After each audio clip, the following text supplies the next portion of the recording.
বিয়ে কিভাবে হয় সেটা তুইও জেনে নিস জানোয়ার। তুই না ডাক্তার ছিলি? কেমন ডাক্তার ছিলিস তুই? আমার ধৈর্যের বাঁধ ভাঙিস না শখের বেটি। কথাগুলো দাঁতে দাঁত চেপে উচ্চারণ করেই হাতে ধরে রাখা পানির গ্লাসটি মেঝেতে নামিয়ে রাখে অভি। তারপর এক মুহূর্ত আর সেখানে দাঁড়ায় না, দ্রুত পায়ে দরজার দিকে এগিয়ে যেতে লাগে সে। তবে সদর দরজার কাছে পৌঁছে হঠাৎ থেমে যায় অভি। কাঁধের ওপর দিয়ে আবারও ফিরে তাকায় আনন্দের দিকে। তার চোখ মুখে তখন কঠোরতার ছাপ স্পষ্ট। বাড়ির বাইরে বের হইলে তোর খবর আছে। হুঁশিয়ারিটুকু ছুড়ে দিয়ে সজোরে দরজাটি বন্ধ করে বেরিয়ে যায় সে।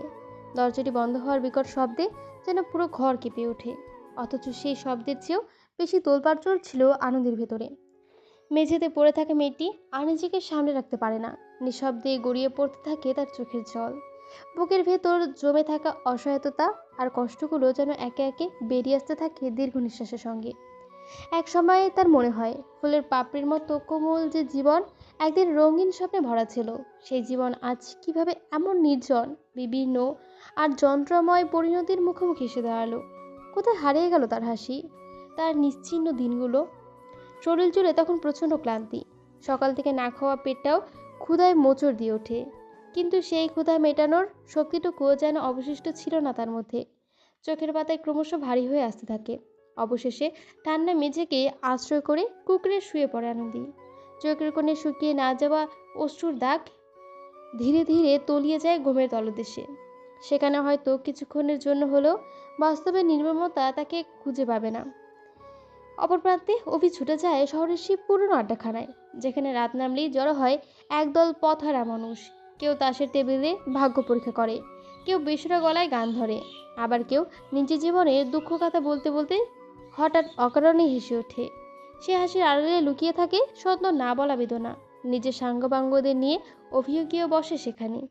রাত যত গভীর হতে থাকে ততই বাড়তে থাকে ভিড়। চারপাশে ধোয়ার কুণ্ডলী, মদের গন্ধ আর মাতালদের উচ্চস্বরে হাসাহাসি জায়গাটা ক্রমশই সরগরম হয়ে ওঠে।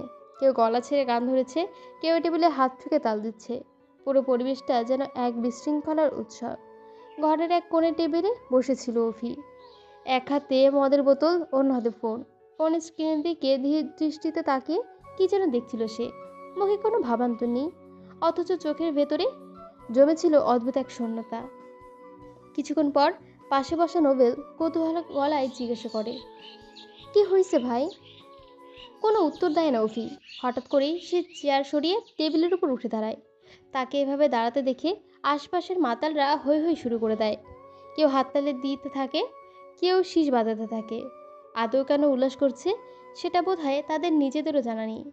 অভি ফোনটা সবার সামনে তুলে ধরে, তারপর জোরালো কণ্ঠে গুনগুন করে ওঠে, white skin girl girl, girl heart black, eyes meet, my future dark, why this kolaveri kolaveri kolaveri. গান শেষ হতেই চারপাশে হাসি আর উল্লাসের রোল পড়ে। কিন্তু আশ্চর্যের বিষয়, কষ্টের গান শুনেও সেখানে উপস্থিত কেউ কষ্ট পেল না, বরং হৈহুল্লোড় যেন আরও বেড়ে যায় কয়েক গুণ। অভি বোতলটা ঠোঁটে তোলে, কয়েক ফোঁটা বের হওয়া আশার উল্টে ধরে সে, কিন্তু বোতল ইতিমধ্যে খালি। বিরক্ত হয়ে সেটি একপাশে ছুঁড়ে ফেলে। টেবিল থেকে নেমে আসে অভি। পাশের এক মাতালের হাত থেকে গ্লাস ভর্তি মদ নিয়ে কিছুক্ষণ নির্বাক হয়ে তাকিয়ে থাকে তরলটির দিকে, যেন স্বচ্ছ সেই পানীয়ের ভেতর কোনো হারিয়ে যাওয়া উত্তর খুঁজছে। তারপর গভীর এক নিঃশ্বাস ফেলে আবার গেয়ে ওঠে, hand a glass you, glass you, glass you, scotch you, ice you, full you tea, empty class you. এখানে একটা গান রয়েছে, গানটা আপনারা জানেন, পলিভিডি। তো এখানে আপনারা একটু মানিয়ে নেবেন। আমি গান ভালো পারি না, আর এসব গান বুঝতেও পারি না। শেষে লাইনগুলো গাওয়ার সময় তার ঠোঁটে হাসি থাকলেও চোখ দুটো ছিল সম্পূর্ণ নিস্তেজ। চারপাশে হৈ হৈ তালি আর মাতাদের উচ্ছ্বাসে ভিড়ে কেউ খেয়ালই করে না।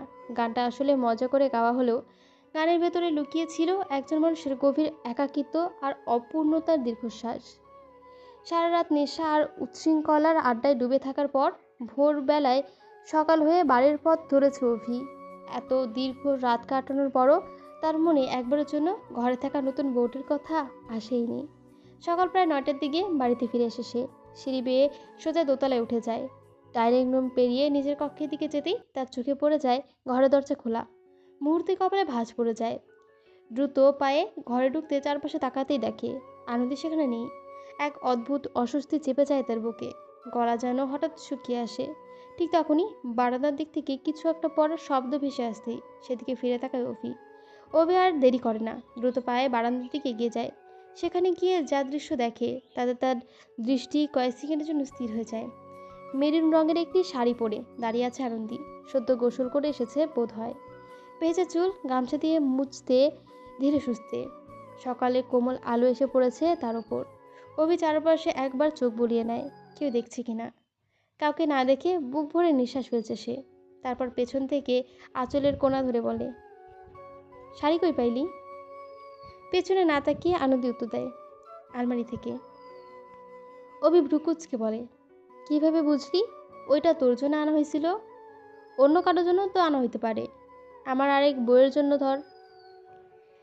দড়িতে ভেজা গামছাটা মেলতে মেলতে আনন্দী নির্বিকার গলায় বলল, আপনাকে মেঘ কে দেবে? কথাটা শুনে অভির ঠোঁটের কোণে হাসি ফুটে ওঠে। দিতে হয় না সোনামণি, আমরা কেড়ে নিয়ে আসার লোক। আনন্দী কোনো জবাই দেয় না, এমন ভঙ্গিতে ঘরের দিকে হাঁটতে শুরু করে যেন কথাগুলো তার কান পর্যন্ত পৌঁছায়নি।